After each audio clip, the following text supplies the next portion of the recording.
we started with Ange Postecoglou, Spurs, Daniel Levy, their history of elite managers, terrible football, trophyless cabinet with spider webs all over the place, sitting in a shiny stadium that is probably portraying to be one of the best in the world. They always present shiny financial books, but no shiny silverware. Anyway, Spurs fans say they are tired. They want new shiny stuff to be playing with, similar to the things that other clubs around are getting. We've also spoken about John Duran's controversial, not controversial, but essentially much talked about move to Saudi Pro League. We've analyzed exactly why it's probably the best deal for him as well, and also for Saudi Pro League. And Arsenal's rejected bid, their last gasp for a striker after pretending for God knows how long that they don't need a striker. Oh, they are fine with Kai Havertz. Kai Havertz is one of the most hardworking, complete strikers that Arteta needs. Well, they've been bounced back to North London, and now they have to show their hand probably in the summer when clubs will show them Pepe. I don't know who they are going to sign anyway, but I think they would have to pay a lot more to get a proper striker.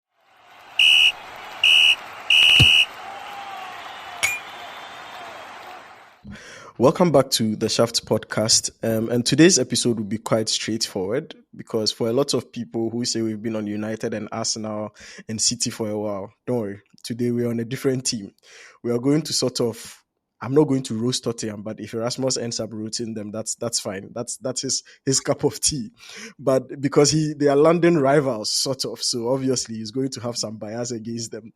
But today we're going to talk about Tottenham Hotspur's terrible start to the season. Like it's mid-season. This is not even start to the season. Terrible season, and how they are doing this year. Because from finishing fifth and Ange Postecoglou promising that he wins trophies in his second year at the start of this season, Tottenham sit 15th in the league this season as we speak. And if you think about some of the teams that are above Tottenham, you think of West Ham, Crystal Palace, Brentford, Fulham, Brighton, Bournemouth.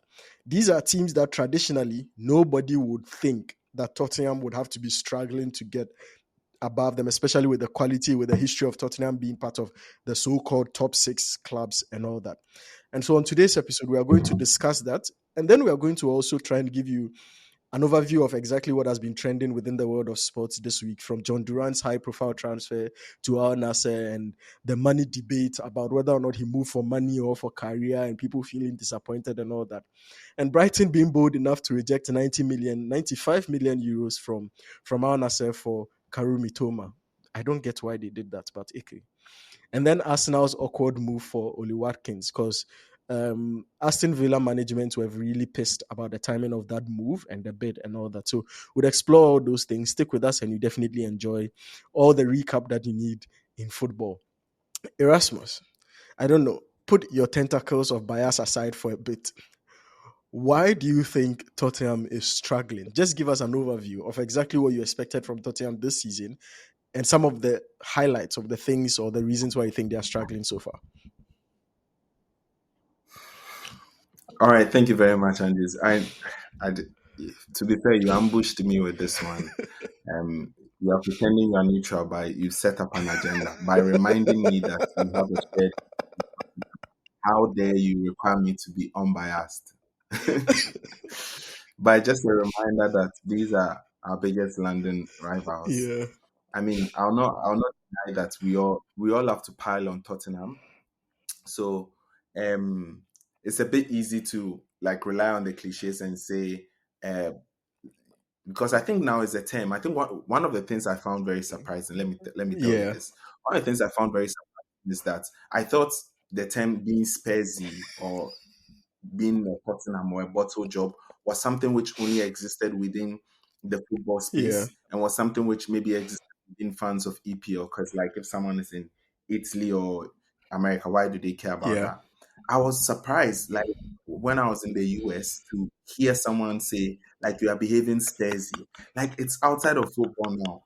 Like I, I'm sorry, but if your global brand is tied to such a thing, like it's tied to mockery, like for me, it's huge. But I think it's fascinating, not in a way to be a troll, but in terms of thinking about how sports like has an influence on pop culture? Like, how does it make the players in there feel? How Yeah. does it make the managers feel? Do they have a perception of the club? Like, yeah. So I just thought it's interesting. However, I think I can do my job and present an unbiased view of uh, Tottenham's woes. Yeah. I think when I've alluded a bit to this, but whenever a team is struggling, whenever a club is not doing well, I think that there are three main areas that you can always look at. First of all, the players, are they doing a good job? Do they have enough quality? What's the level of expectation of the squad? Things like that. Like, to be fair, even before you consider the players, the coach, Yeah. right? Which is the second point I want to talk about.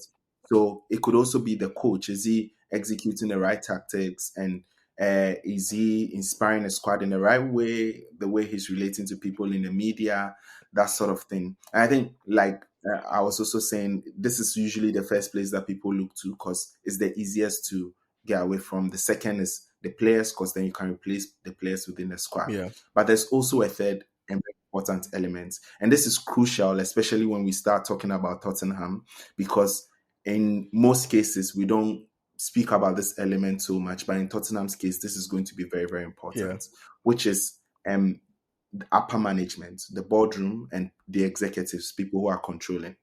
To be fair, the boardroom, like sporting directors, I don't, the upper Yeah. management. Let me just use that term to make it simple. Upper management and owners usually traditionally did not come into the discussions. They were seen as people who came in there to make decisions. So we saw Roman Abramovich, where like he used to just kick out the coach. No one says Roman Abramovich didn't do well. Yeah. Like, maybe at Newcastle, you have people blaming owners a lot, but recently it's come into conversations a lot, the behavior of owners, sporting directors, and then the upper You there management. just say United. For We know. Tottenham, you are still trying to sneak them in.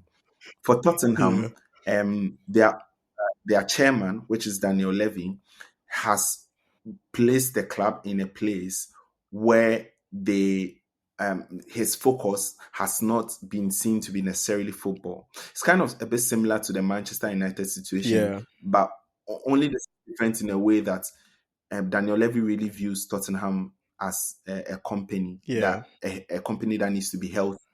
So he's always prioritizing balancing their books, them having profits, them flourishing commercially, and people say over the level of success that they'll have on the field. And it's not a case that they do not have people who are taking some of the sporting decisions.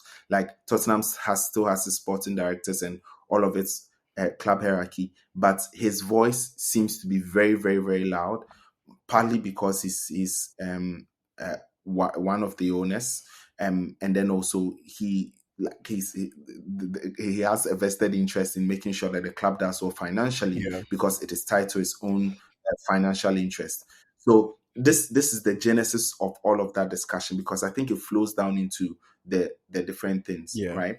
Because within this period that we are seeing Tottenham struggle results wise, Tottenham was still able to move into a new stadium.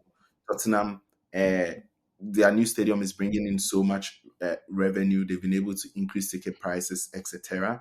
They are making more money from player sales, even because like they've brought up some of the best players and they've been able to sell them for huge money. Case in point, Harry Kane. Yeah. They've still been able to achieve a level of sporting success. But I think that sometimes the way in which the club succeeds commercially pushes people to have high expectations of it on the sporting field, and people just feel that that investment has not gone there. But over the line, I think we'll come down to all of the individual reasons soon.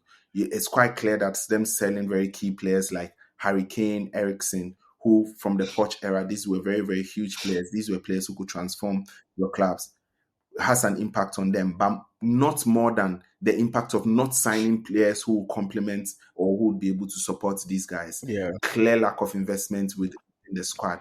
And usually they are the team that is very sound in terms of coaching decisions, but in the last couple of years seem to be very, very unclear as to the direction in which they want their football to go. So I think it's a mixture of all of these three things. Very interesting. Before we even get on, I want to take us a little bit back to a much more slightly pre-era, like prior to this era context. But about like the kind of expectations that people have of them. I don't think it's too outlandish to think that Tottenham should be able to win a Carabao Cup or an FA Cup or occasionally win a Europa League, right? Like these are the things that I think Tottenham fans at the least will be looking forward to. These are things that they've not had at all. These are things that the team, like nobody's asking Tottenham to go and win the Champions League or go and win the EPL or go and win Club World Cup or something, but occasionally be there. And so, for instance, when Poch took them to the UCL final, people saw that as a huge achievement, right? Which also gave people some sort of inference that, look, this is a team that if you back them, they can go ahead and then do much, much better. The question that I want to ask is, if you look at the trajectory of Tottenham in recent years, let's say from the 2000s upwards, Tottenham has had a litany of coaches that are really, really good.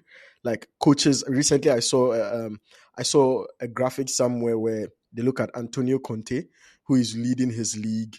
I think they look at Jose Mourinho, who is I think second in his league or something, and they looked at someone else who was a recent Tottenham manager. I forgot. Nuno Espirito Yeah, Sanchez. Nuno, who is doing wonderful with Nottingham Forest and all that. And you look at that and you're like, okay, so what happened to them when they came to Spurs? This famous quote that Jose Mourinho has only not won a trophy, only in Spurs, to the point that he was sacked a day before a grand final that he was most likely going to win, or his team was favorites to win that title. Those bizarre decisions.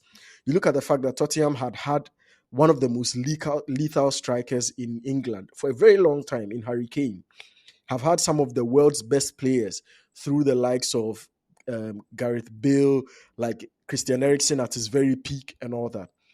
What happened to them? Because it seems like they've always had the foundations or the elements to make the best out of their situation, but just end up at the bottom of the league or like at the bottom of the feed anyway, because they don't end up with any trophies or any major sporting success. So, like, when I want to start from the point of expectations and then build up to the point about managers, right?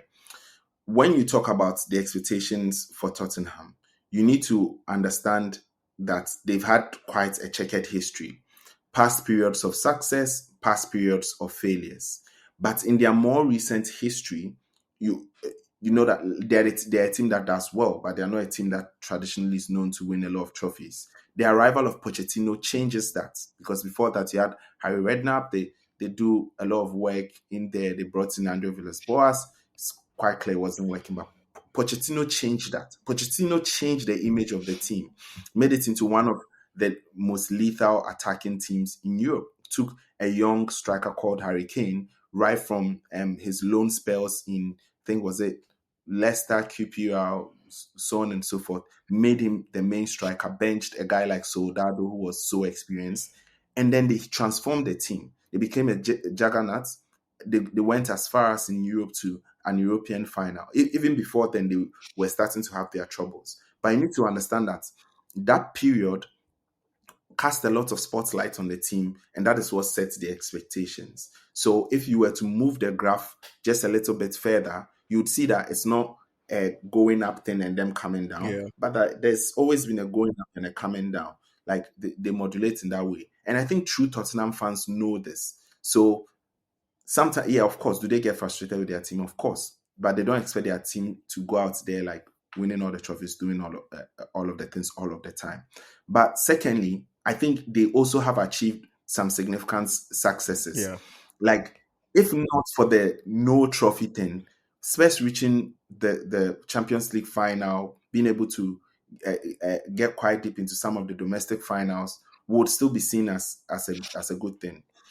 So that's why, for me, I think that level of sporting success which came, including the financial success which came, like, people want it sustained. People now want it continued. Like, of course, the fans will feel like, if we've been able to get here, why don't we go all of the way? But the Yeah. problem is that Levy is someone who is very, very pragmatic and doesn't want one to exceed the other.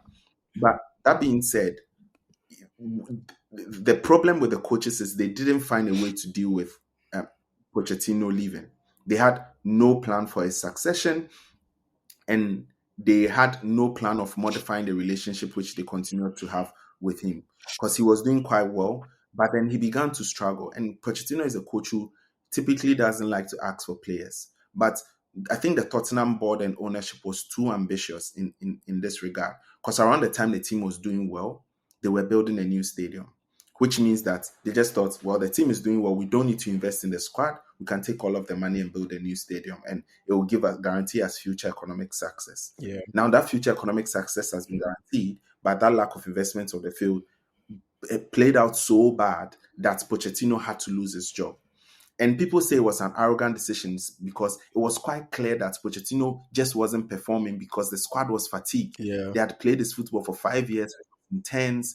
They needed fresh legs, they needed fresh faces, but they just kept buying players that would appease the fans. Like the board was like finding short-term solutions. So you see the kind of players that they were signing in Dombele and Co, Yeah. who just didn't live up to the hype expectation. Which is very crazy because Pochettino has started with the rebuilding from the academy and taking some very, very young players and building them in that way. So they needed to trust him with a rebuild. Yeah. But that's what they didn't want to do because at that time they were achieving high um, financial success. They were achieving high sporting success. They wanted to continue in that way. But there's also a point at which you need to invest within the squad in order for that success to continue. We are seeing that with Man City now. They do obviously have the financial strength to buy some of these players who quickly transform the team. But squad building doesn't start from when the decline starts. Yeah. It starts from sometimes at the peak of your sporting success, being able to think about some of these things. So I think that is where the problem began because now you had a squad which was just not good enough, but you blamed the manager, you sacked him, brought in a new manager. It's quite clear the squad is not good enough, but you're not making the decisions, and you keep on sacking the managers. Right now, it's not quite clear what the identity of the squad is because also when they bring in managers, they bring in different kind of managers because they don't have the right profile of what the squad is. They've been buying with no intention, Yeah. and that's why Antonio Conte struggled because for him to have a back three, his wing backs were just not built to play the back three, and you won't get him the players he wants. And it's same with Ange Postecoglou. He wants to play in a certain way, and you are saying, okay, use what we have. Don't forget they have made some investments, but it's always quite clear that you need way more investment in order to get that coach to be playing the kind of style that they want. And I Yeah. think that's what has led to this quick sacking of coaches. I mean, one interesting thing I want to look at is Daniel Levy's decision making when it comes to sporting investments, because you've gone on and on about exactly why the investment on the field has not been great.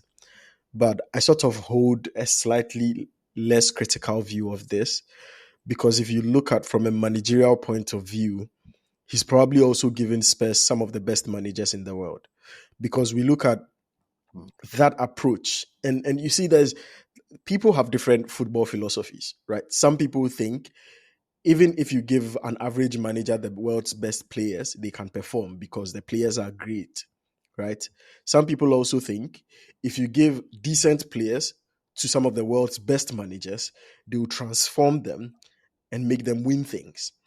And so, in my mind, it looks like Daniel Levy always used to come from this perspective of bring a manager who has a reputation for winning, and the manager should be able to make it work, right? Which I don't think it's an outrageous reasoning. I think it's a fair, it's a fair expectation sometimes to have of some of the world's best managers. You look at the likes of Antonio Conte. You look at the likes of Jose Mourinho. These are coaches who have used scrappy teams. Like look at Jose Mourinho at United.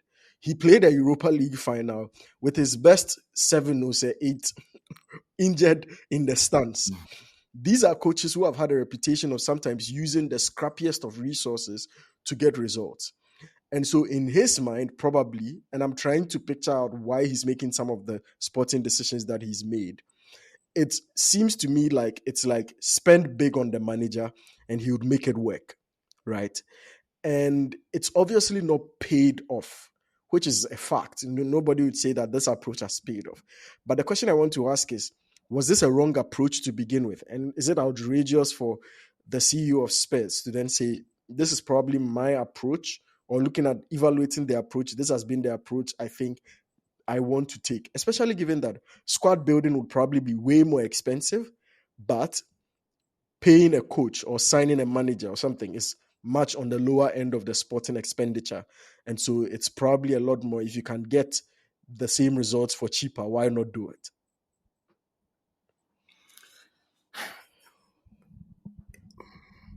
If I'm evaluating the reasoning behind this approach from a purely objective point, Yeah.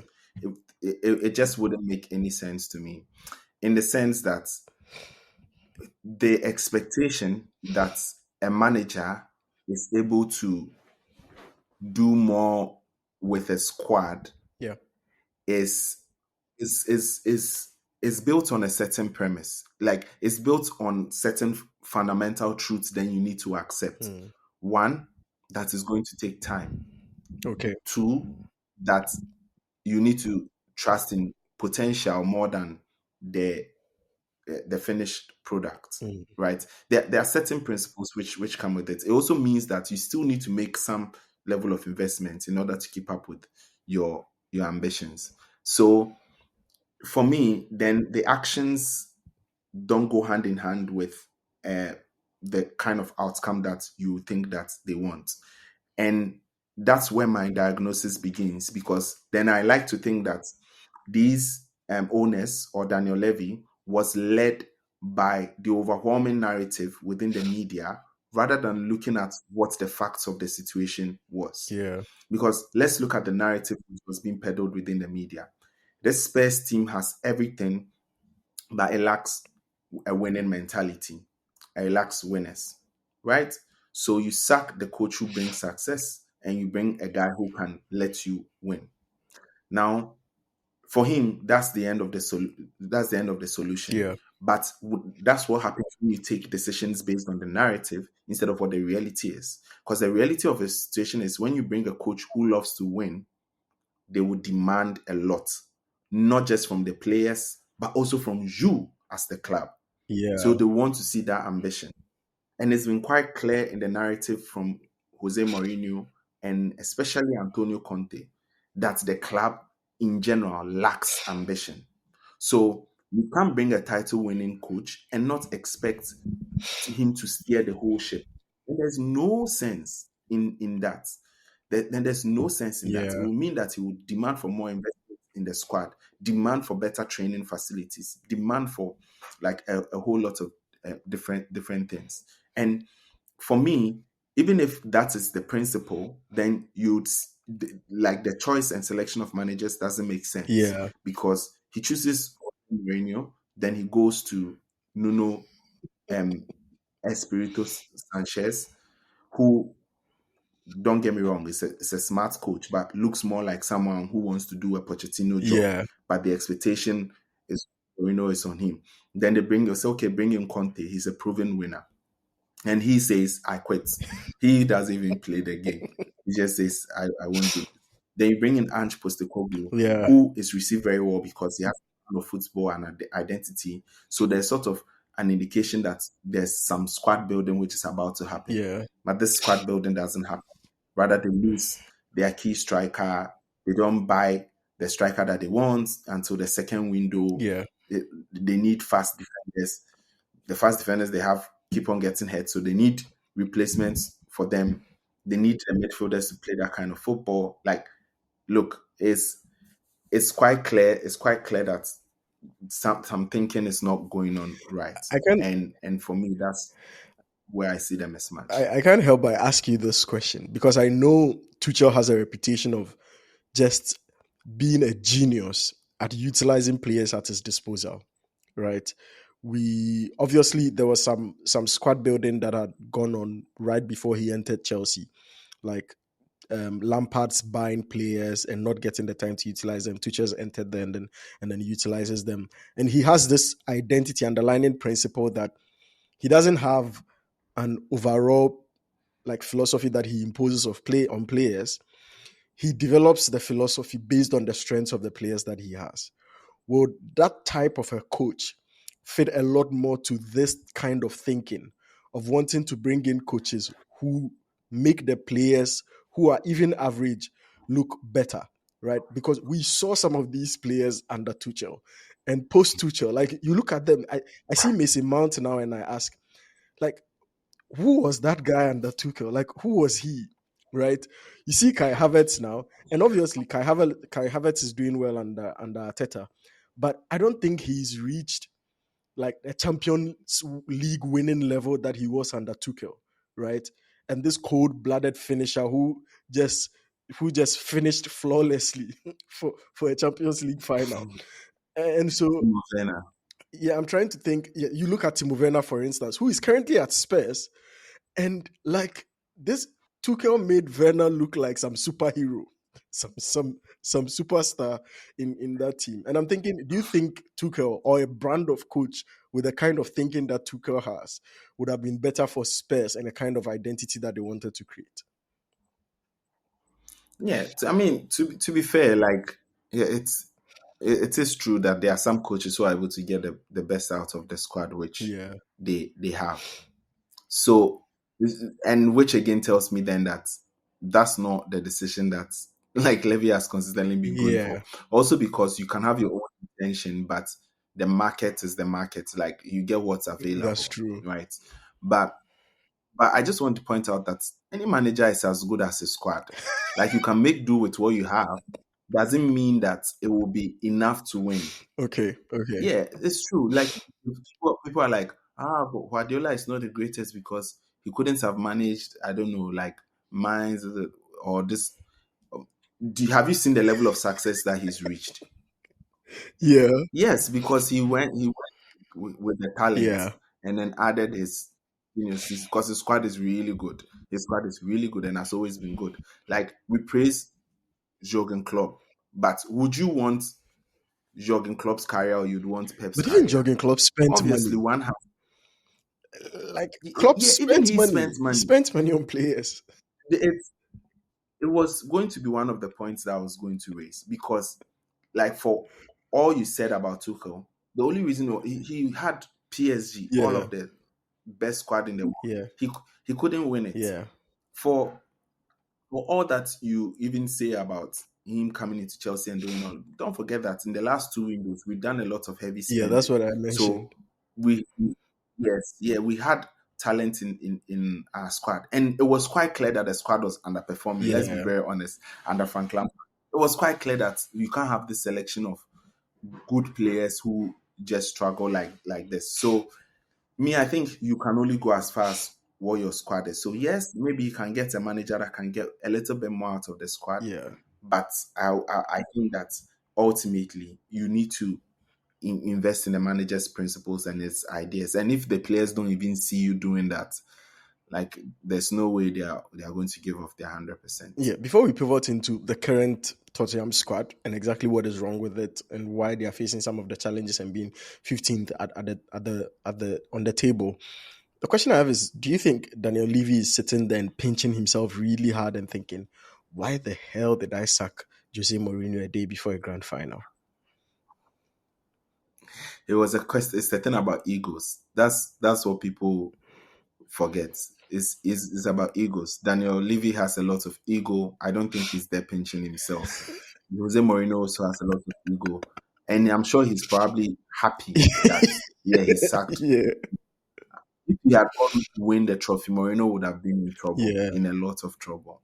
But yeah, like I think that was just a lot of pettiness. It's quite clear that Oh, rational like thinking was it's not one of there. the most bizarre decisions in his ownership era. Like, yeah, we understand you don't want to invest in the football, but you've gotten a proven winner who's gotten you to a final, and it just up and say, "There's some winning bonus I have to give you," and you're pissing me off. Get out, get out. Imagine Mourinho going around saying he's the only one who has won Spurs a trophy before. He won't Bro, take it. nobody will It rest. was a pet. Nobody will rest. Because even Mhm. at United, where people have won things, he still thinks his era is the best post Ferguson. And it's not a lie, really, Yes, because he's the only one who has won them a European trophy. Like, yes. Oh, yeah. To be honest, yes. hey. Oh wow, interesting. Okay, cool.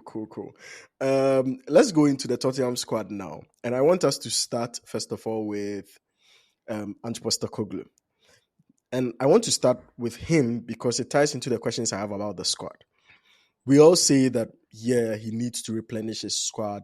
Like last some matches they played, I think 2 matches ago, his press conference, he says like there's one of his players who is injured, who is not fully recovered, but he had to force him to play.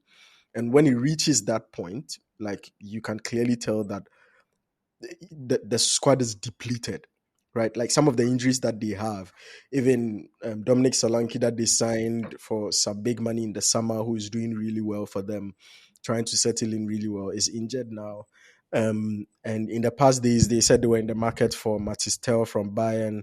Tel rejected them. I'm sure you saw the empty cabinet and felt, I'd rather sit on the bench at Bayern. I'm sure he spoke to Kane. I'm sure He's, he spoke to he spoke to Harry Kane. Through agent. He spoke to Agent Wow. Kane, and Kane said, "Bro, I had sat there for my entire life thinking that they will sign players for me to win trophy.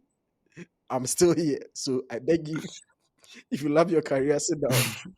But yeah, obviously, I'm sure Kane probably spoke some nice words about Tottenham, but eventually he decided to turn the offer down because the clubs had agreed, and it's telling like for a player of that talent who is upcoming to look at a team like Tottenham with all the financial stability and all the training facilities and the modernization and say, I'm turning it down, I don't want to go, right? And it's like they are struggling not just to spend but even to attract the talent that they are identifying to come into the club, which is Mm. a resounding problem for me because there's a different issue when you don't have the money or you don't want to spend. And it's even much more damning when, on those occasions where you are willing to spend, they look at you and say, I don't want to be Spursy. I don't want to continue. And they just reject it. And the question I have is people have said that Ange Postecoglou plays a unique identity of football. Like Spurs has run the most on average in the EPL. They've run the most in the Premier League. Van de Ven holds the fastest sprint in the Premier League now. And every 90 minutes, they tend to run more than any other squad. Like, and it's not like some small gap. It's a really high margin between how much Tottenham players run. And that's because, as we've all come to know, Ange Postecoglou wants to play on the halfway line. You sure you have some of the fastest defenders, but you don't have a deep squad, which means, and I'm going to use Liverpool as an example. When when Klopp was there with the high pressing, like high tempo football, we used to see some injuries that we are not seeing under Anslot. And that's mainly because he's just Mm. toned the tempo down, reduced the physicality of the game, prioritized the players' ability to rest while they play and not strain themselves too much. So for Liverpool to go this kind of performance in the league and not have some major injury threatening their run, it's like unheard of to some degree, especially under Klopp, because the amount of intensity and pressure they used to play with meant that the players were always exposed to some kind of injuries. And like if you look at the kind of games that they have to play, the amount of games every 3 days, sometimes every 4 days, every 2 days, is really, really intense. Postecoglou is doing the exact thing that Klopp was doing at Spurs. And what it's meaning is that Low level. the players are strained and stressed a lot more. And you don't have squad depth. And so when the injuries come, and some of these injuries are very high profile injuries, you lose them for a very long time. Don't get me Van de Ven, Romero, some of the best, what do you call it, centre back partnerships when we looked at them last season. Today, where are they? Like they are struggling all over because of the kind of intensity. And obviously, when a coach like that comes in and they start playing, it's fun. But when the players start struggling and their body starts catching up, when you don't have squad depth, you can't keep it up, right? And so the question is Postecoglou responsible for the depleted nature of the squad? The fact that he's not willing to adjust regardless of whatever is happening with the squad. I mean, there are so many moving parts to this. So many moving parts. Yeah, Um, yeah, I mean, let's be honest. Like coaching methods has an effect on the players' physical yeah, health. But Also, that is an inherent risk that just comes with football. That if you train the more look, even within sports science and stuff, I don't think it's settled. Like people think if you train harder and harder, you tend to be more resilient. Yeah, But the only thing I'll say is that resilience takes time, yeah, and to the squad needs to be conditioned to play his football. yeah, Sometimes that conditioning it's a while. Like for example, Arteta, when he began his journey, yeah, his football is very, very demanding and physical. You could see his players struggling. But in a season or two, you see the signings he's done, and you can see the kind of build up and development that you can see in some of the old players, and you see that they are now a very, very, very strong squad. yeah, So maybe he wants a fast squad, mobile squad. It means you need to have all of those characteristics. It will take time to build those things. The problem is now is that when the sporting demands are so high, it is very hard to do conditioning. yeah, And because then, like you gave the example, when players are injured, you need to throw them in and stuff like that. So I don't think it's clear cut to say that, well, his methods are making players injured. He should change his methods, yeah, because that leads to the same question. He should change his methods and do what? Like when someone knows how to do something and you are like, oh, but it's not working now, do another thing.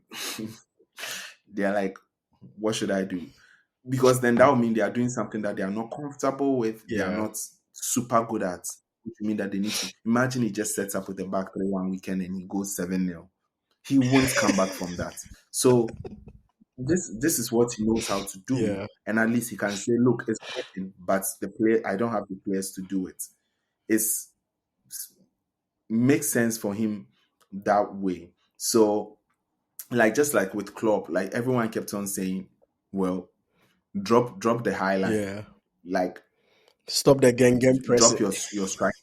Yeah, because like his players were the ones who used to press the goalkeeper, Yeah, and that's when we discovered, oh, like Man City, you need to press the goalkeeper, and there's a certain way to press the goalkeeper, and you make them make mistakes.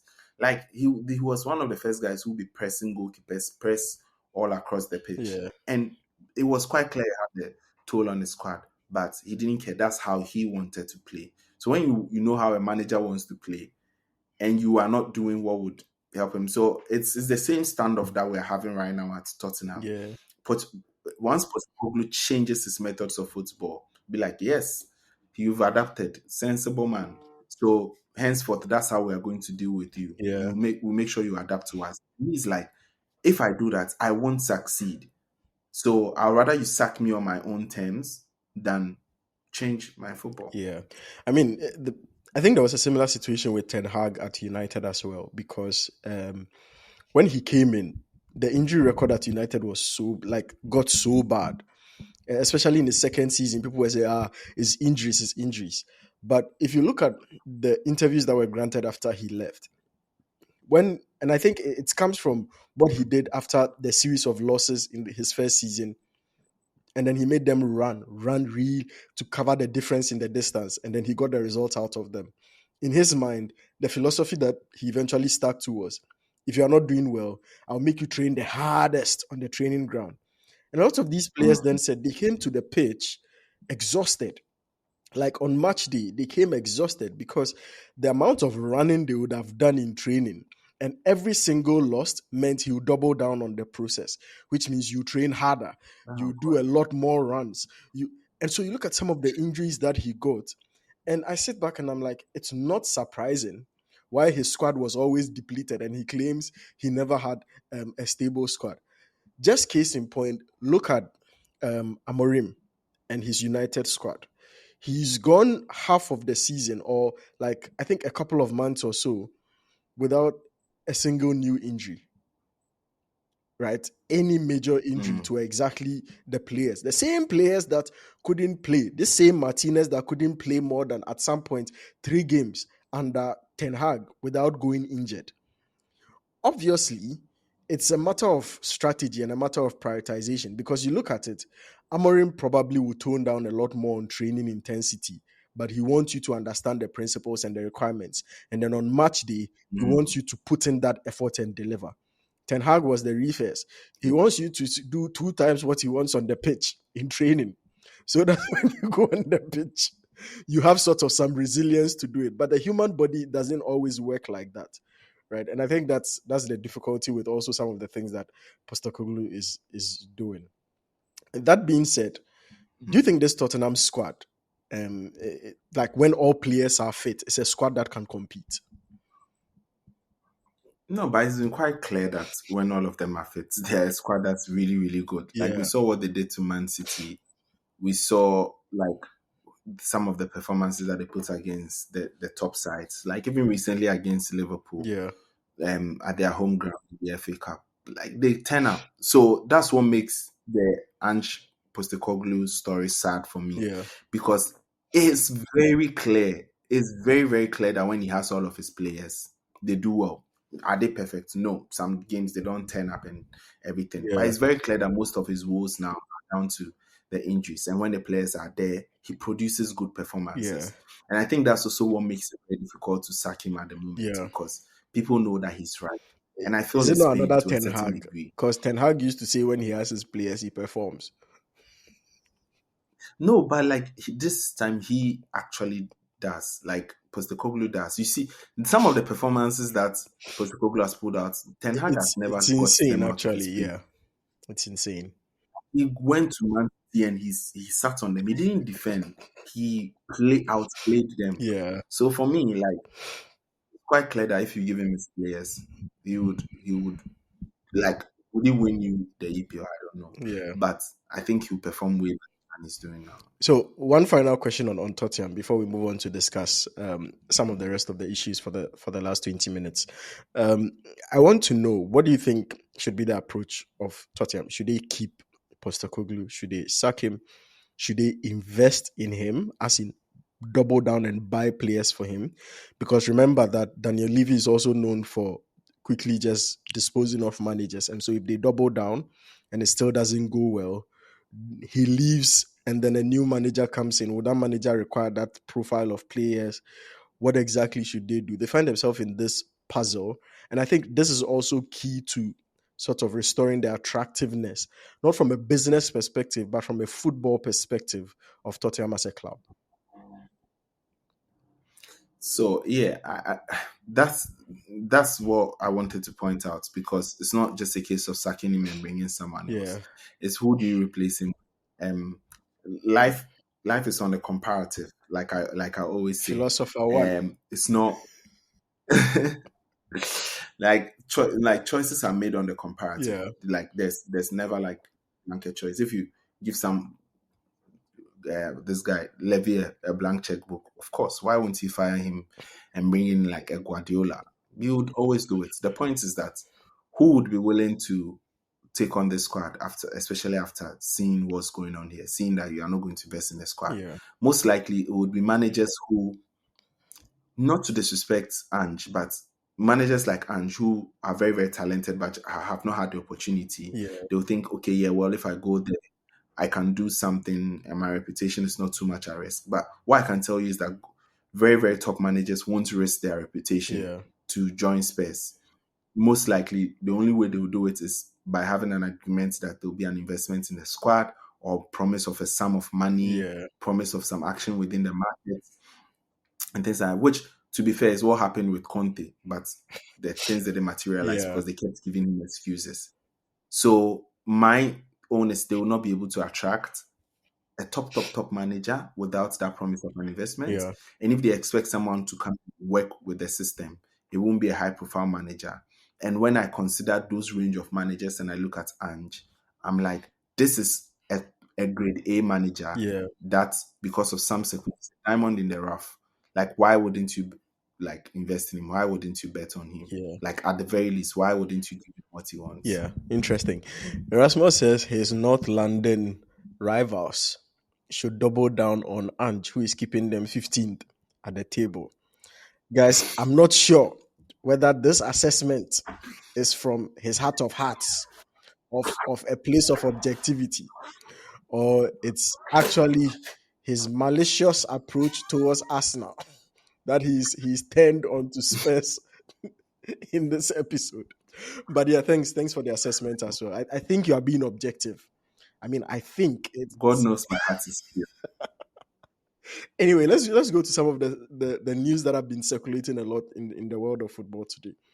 First is John Duran, this high profile talent of Aston Villa, who burst onto the scene, like has been creating waves, because you see out and out number nines are hard to come about in European football.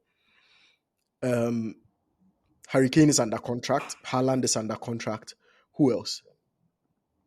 Isak Mhm. is under contract.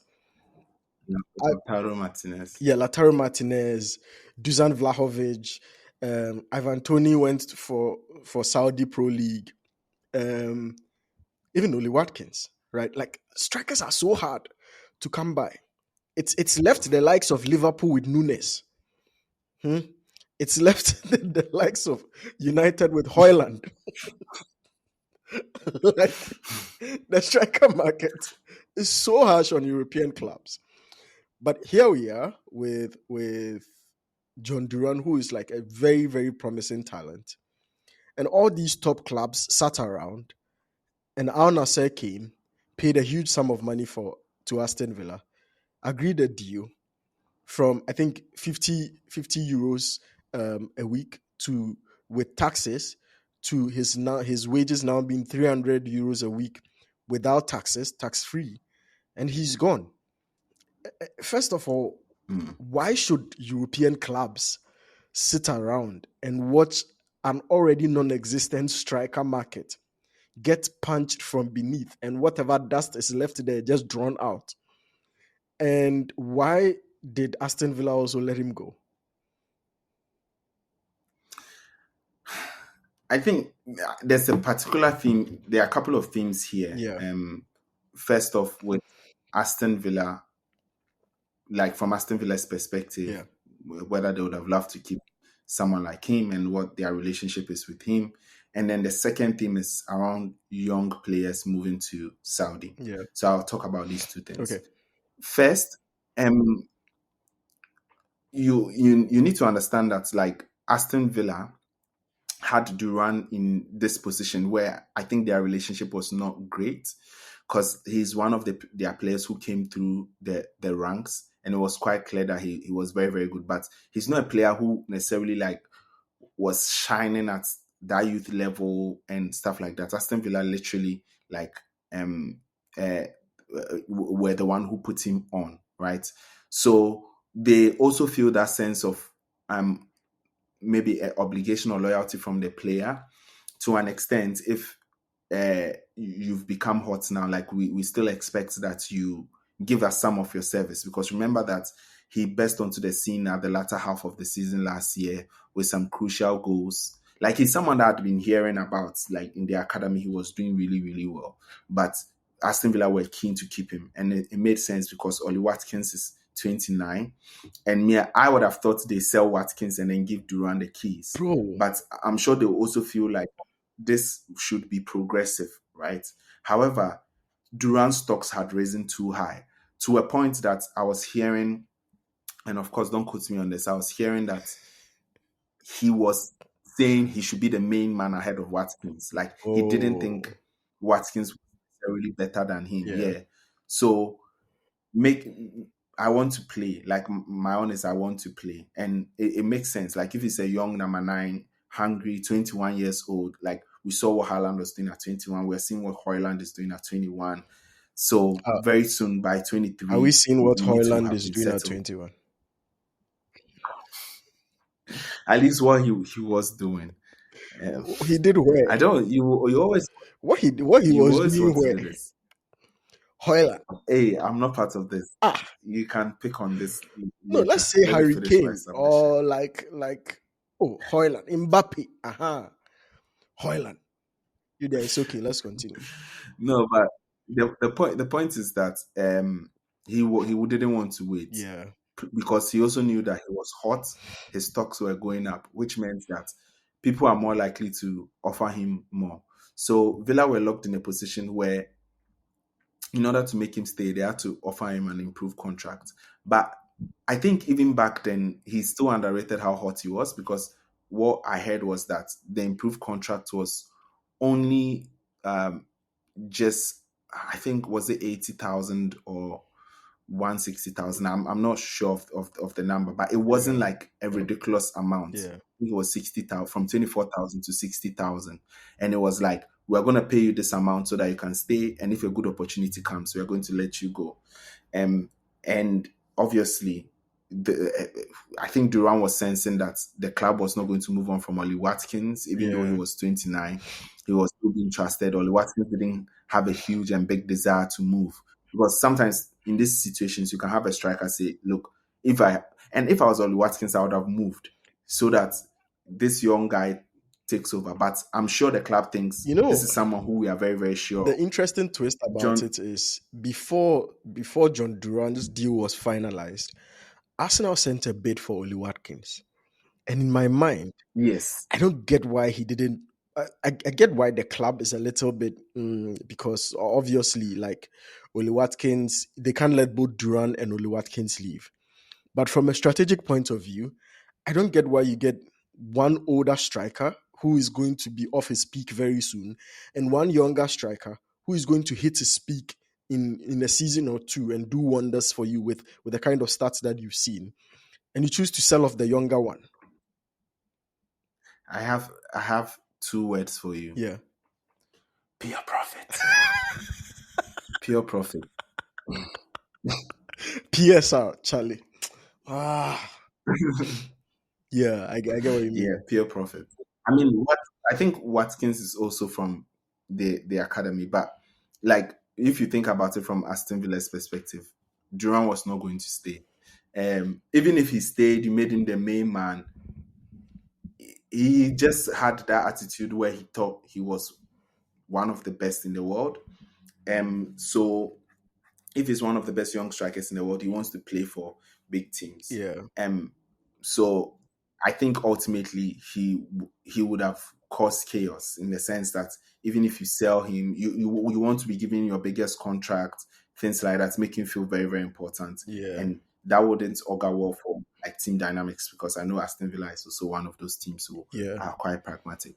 That brings me to the second part of it in terms of young players going to Saudi, yeah, because people say, why did you go to Saudi? He could have gone to PSG, where they offer him the same amount of money, or here or here. yeah, Like, people live in a fan fiction world, especially for sports. They forget that there's a whole business side of it. yeah, There's a whole human element and part of it in terms of how people are interacting.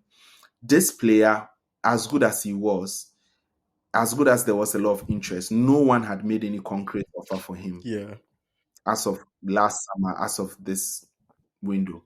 Like, there were talks of people who were interested in him, but people just didn't want to go close for many reasons. I don't know. Some reference his attitude, say that his attitude is not the greatest, yeah. and you can get that also from the relationship with Aston Villa.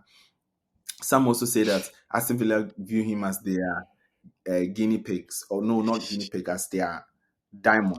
So Ah, they are going to hit you in the head with it. Plus, as much as strikers were needed, and as much as Duran is great, like PSG, Barcelona, some of these guys are okay. Like, yeah, so they are not going to make a big money for. So maybe Chelsea was the closest, but we're always flirting with the deal when we never went into it. So the Saudis were the only ones who were serious, yeah, and they were the ones offering the most money. And I think it just had to take the player to agree. yeah, And if he looks all around, and the club is pressuring him, look, we have this deal which for you. You want to go? We have this deal for you. If you don't leave now, it will be very, very difficult for us to plan. We need to plan, buy someone in, blah, blah, blah. He would yeah, take the deal. He would take the deal, and especially when it's so lucrative. But also, if you look at the Saudi project, like, the people who take it, like, the package is very, very good. Like, yeah, they don't. It's not just about the money. I think they set you up really, really nicely. yeah, And if young players are considering their career, like, I don't get people, because the Saudis are trying to do something. yeah, They are trying to make sure that football is not concentrated in Europe. yeah. Try to spread it as much as So why are we possible, opposing them? right? And yeah, so who knows? Because they envision a future where they have this, the Saudi Pro League is one of the top leagues in the world. Yeah, I don't think, if if Egypt came and said they wanted one of their leagues to be the best in the world, I'm not sure anyone would fight them. Yeah. Like I don't see any reason why any other player will leave Europe to go and play in Saudi, except there's the financial offer. Yeah. But you should also note that the larger vision in there, which means the player views himself as, if one day this becomes a big thing, Yeah. I'll be seen as one of the first people who have moved here. Yeah. And that was one of Ronaldo's inspiration. Yeah. It was no longer, you've created a European legacy, you fixed it, but you'll be the player who moved the needle and brought the attention on Saudi and Yeah. made Saudi a real thing. That's crazy if you Yeah. think about your legacy in that way. I just don't think it's a simple narrative of, oh, young people, you've wasted your career and your life and you're going to Saudi. And I get that because previous versions like China, even Brazil to an extent failed. People like to dismiss some of these things and say you are throwing your career away. But we've seen that for Saudi, the pipeline is not stopping. Yeah. Like they are consistently going high profile younger players, Yeah. which means that they'll play for longer within their leagues, which means that Yeah. the kind of narrative that you can stick around now when a player is going to Saudi is no longer, oh, I'm going to like a place where no one will see me or knows me. They are Yeah. making investments still.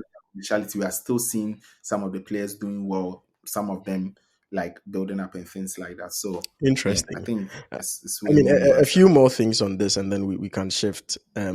First of all, like, I don't think the claims of he's throwing away his career even make sense to me, for instance, because he's really young. He's 21. Um, and we've seen players peak around 25, 26. And it's Mm. not unimaginable to think that if Durant peaks around that age, an Arsenal, a United, a Madrid, a Yes, Barcelona yes, yes. would still go No, after him. Napoli is coming for Alan Maxim. Yeah, Like there are a lot of exactly. players who have still moved from South back into Europe. Exactly. These players still have their stocks. And especially with Duran, it's like, even for a lot of these big clubs, it's less risk for them because now they get to watch him rise actually and then go for him with much more data on him. Because at Aston Villa, for instance, the data available, small patches of minutes, and yeah, he's had impact, but you don't know how he'll perform over a long spell when you start giving him the starting role and 90 minutes consistently and all that. And you look at that, and I think it benefits him.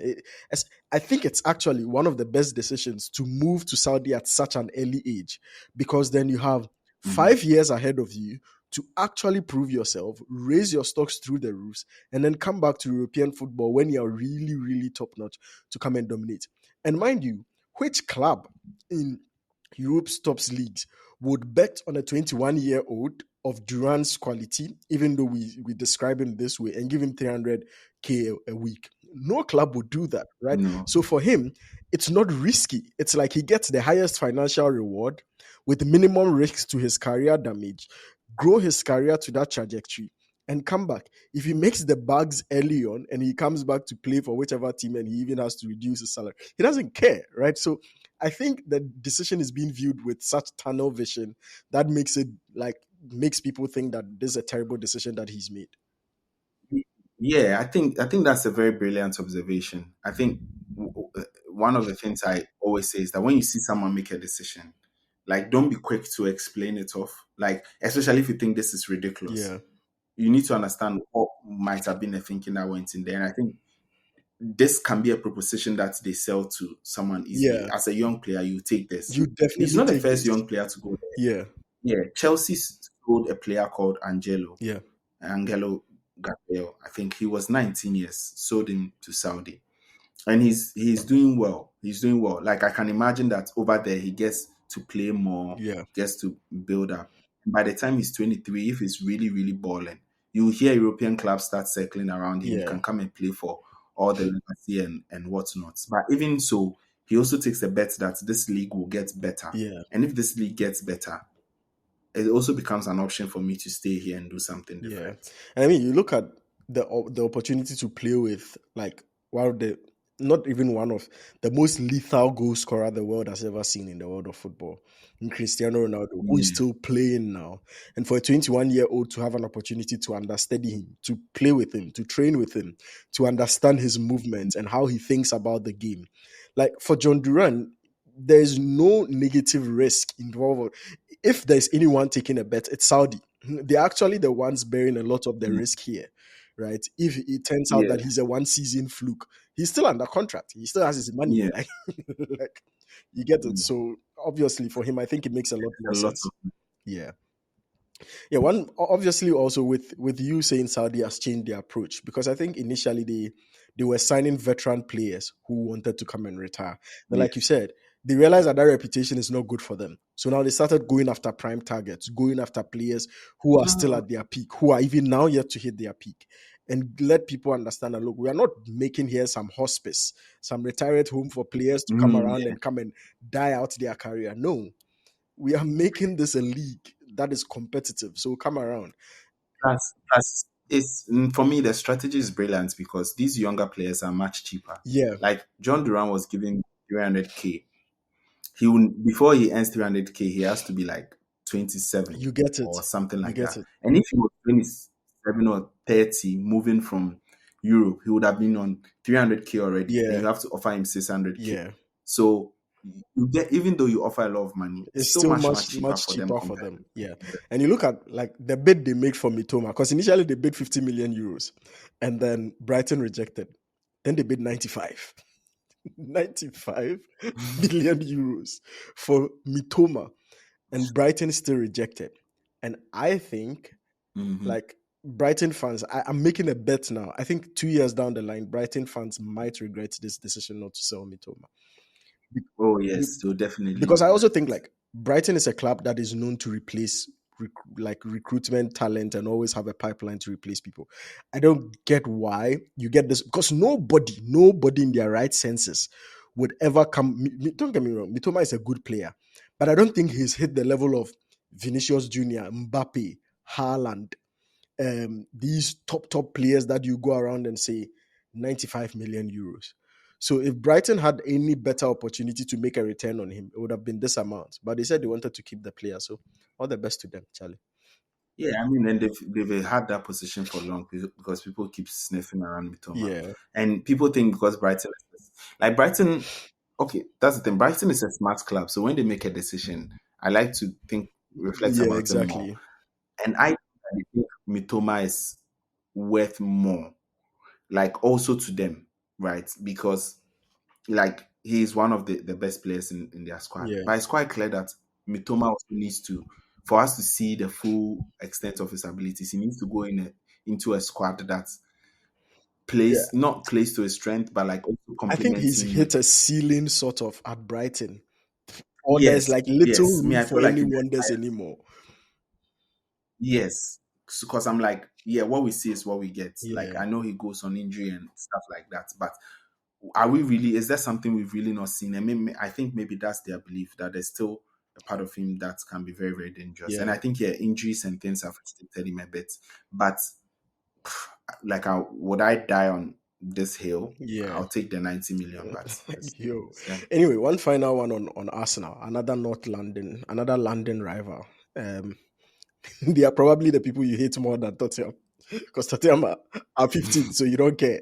Arsenal are the ones languishing around the second place that Chelsea went to and said we are not title contenders.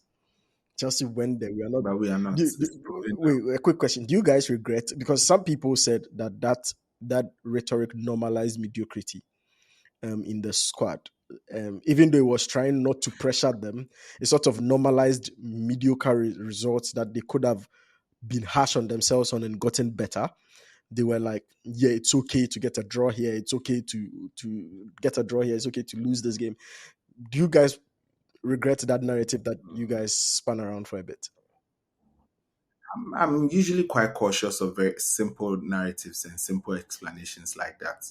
I think there are lots of reasons for players to actually perform. Yeah. Like, for example, when they actually score a goal, they get more money. When the team wins, they get more money. I don't think So that's they'll more just be there pressure. and they'll be like, okay, Yeah. there's way more things motivating them to Yeah. win Okay. than Okay. the thought of not Fair. having a Fair enough. title. Fair So enough. but I'm not saying that It didn't. it doesn't control the mind in a certain way. I like to think that sometimes it does. Like the Yeah. message, I think the intent of the message maybe. for me, my thought process about it is if you believe that it can actually condition the mind to not feel pressured, which is the intention behind the rhetoric, then you should also believe that it can also condition the mind to feel mediocre. Like if it, No, maybe mediocre is a strong word, but like this is the whole point. yeah, We are not conditioning you to not feel pressured for just no reason. yeah, It's because when you feel pressured, you actually perform badly. yeah, So the point is, did they actually take the pressure off okay, or not? okay. And that's where I think But if there's it, some you doubt see, because I don't think it's. the way I view this thing, and I don't want this to become a discussion about Chelsea, but the way I view this thing is like on a scale, right? Every scale has two extremes and a middle point. Okay, one extreme is feeling pressured such that you perform badly. The other extreme is having that pressure taken of you such that you are confident to I said the other extreme. The middle ground is having that pressure taken of you such Mhm. that you are really confident and you are performing well, right? The other extreme is having that pressure taken of you, but it resulting in you then not pushing yourself, which is like there are different profiles of people, right? There are certain people who really perform with pressure and like they step up under pressure. Mhm. There are different people who don't want the pressure, so they want to perform. And so I think sometimes when rhetorics are pushed around a squad and you are not able to assess to determine exactly which individuals in the squad, what percentage of the squad are likely to respond in the way in which you're expecting this to play out. And you mentioned psychology like earlier in the episode, and what percentage of the squad is likely to respond in the opposite end, given that you can't predict the psychological response to this. It's reasonable to believe that that risk is always there, right? And it could play Yeah. out in that way. So yeah, no, I completely agree. I think um back to my first point, I think there's the fact that we were even saying this in itself was a different kind of pressure. Yeah, I Like get you you. can't always be sure that I get you. because they said this, then they didn't feel the pressure. It Yeah, could be that they actually felt the yeah, pressure, and that's what's causing some of the underperformance. Because it was right within that period, yeah, but also let's look at some of the external conditions, like I was mentioning, apart from the money thing, like some of the transfer rumors, and yeah, you were seeing that the bad performance was coming from a lot of the players that could not come onto the pitch because there was so many rumors and instability within yeah, the squad. And this is also a young squad. When they have confidence, they are there. But when they don't, you can see that things are just not going well. And this is a squad that is beginning to lack a bit more confidence. yeah, So yeah, I think yeah, sometimes the no pressure can lead you to be a bit lax, right? And sometimes you need a pressure to push yourself small. But I do feel players have the ability to understand that. So I'm less likely to that this caused them to actually not push themselves. yeah. That's I think the point I'm I making. get It's you. really, really less likely. Anyway, final thing to touch on. We've spoken about from Aston Villa's point of view why they turned down Oli Watkins' offer or why they might have. I think part of it would be they don't want to compromise on the where they see themselves finishing in the season at the end of the season. They don't want to compromise on how far they go in the Champions League, right? Um, Mhm. are they playing Europa or Champions League? Aston Villa. I think they're playing Champions League, right? Yeah, Champions League. Champions League. Come on. I think they don't want to compromise because they see like John Duran as a risk, right? And they see probably Mhm. slightly of a risk, and they see Oli Watkins more as a proven output player.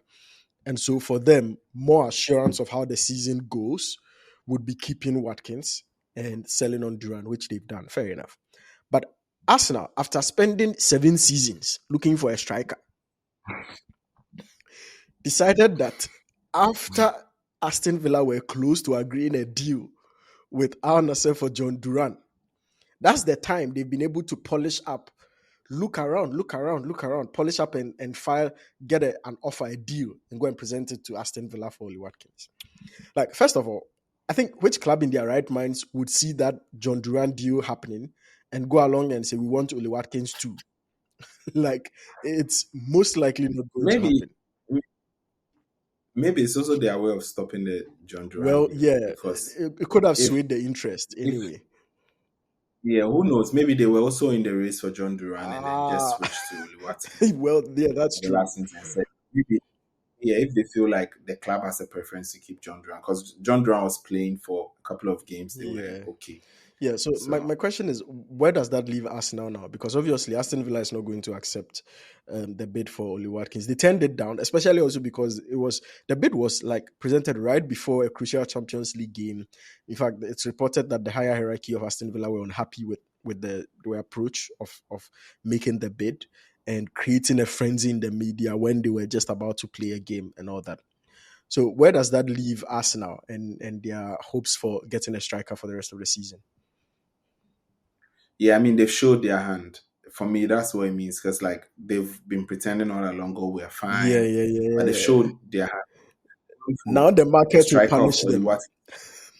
Yes, now the market will, they've showed their hands because now they've also shown that they want someone who is proven, who is Yeah, elite, who can bring in results. So they've shown their hand, and now, and I think that's how what Arsenal has been smart with.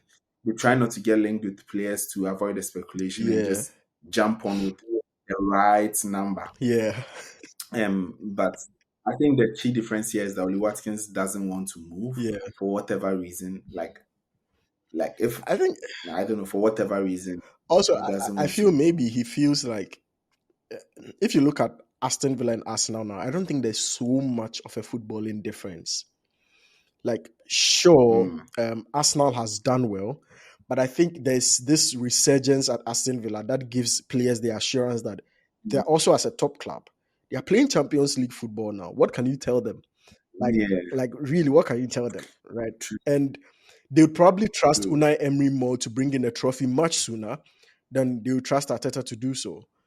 And if you have a manager that trusts you to that degree, who is willing to sell off a competing younger striker, who is likely to give you trouble in the near seasons, and they are selling him off, there's most likely no replacement for John Duran, who is going to pose the threat of John Duran to Oli Watkins' starting position in Aston Villa. Mm, So it obviously makes perfect sense for him not to move. yeah, yeah. I see him. The reasons for him to stay are way And also more. imagine, Like, like imagine you move to Arsenal, and the Premier League fans, football fans have proven to be very hostile. Because imagine you move to Arsenal, Arsenal does well, maybe it goes a long way, and Aston Villa struggles. You'd be the first person to blame, and especially with his history of the club and the fact that he's stayed with the club for long, yeah, like the fans will just go after you. boyhood fan. Yeah, they'll just go after you for no reason. Mm, So I think he sees a legacy yeah, I'm there. sure. Like, Yeah, also, I don't discount him wanting to play for them in the long term, yeah, being the one that brought them into the Champions League and exactly. sort of like their evolution. So yeah, Yeah, I mean, legit reasons. interesting.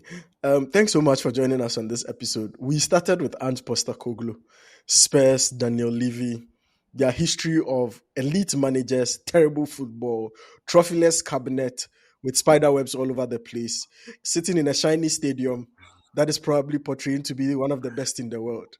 They always present shiny financial books, but no shiny silverware. Anyway, Spurs fans say they are tired. They want new shiny stuff to be playing with, similar to the things that other clubs around are getting. And we've also spoken about John Duran's controversial, not controversial, but essentially much talked about move to Saudi Pro League. We've analyzed exactly why it's probably the best deal for him as well, and also for Saudi Pro League. And Arsenal's rejected bid, their last gasp for a striker after pretending for God knows how long that they don't need a striker. Oh, they are fine with Kai Havertz. Kai Havertz is one of the most hardworking, complete strikers that Arteta needs. Well, they've been bounced back to North London, and now they have to show their hand probably in the summer when clubs will show them Pepe. I don't know who they are going to sign anyway, but I think they would have to pay a lot more to get a proper striker. That has been it for the Shaft podcast on this episode of the Beer Parlour. Thanks so much. Leave your comments in the comment section. Let us know your thoughts. Let us know what you think about a lot of these issues. Should Spurs let go of Ange Postecoglou? Should John Duran had moved? Or do you think the money is enough, Charlie? Money all the way. And whether or not Arsenal, how they will perform without a striker. Thanks so much and see you on the next episode. Bye, guys.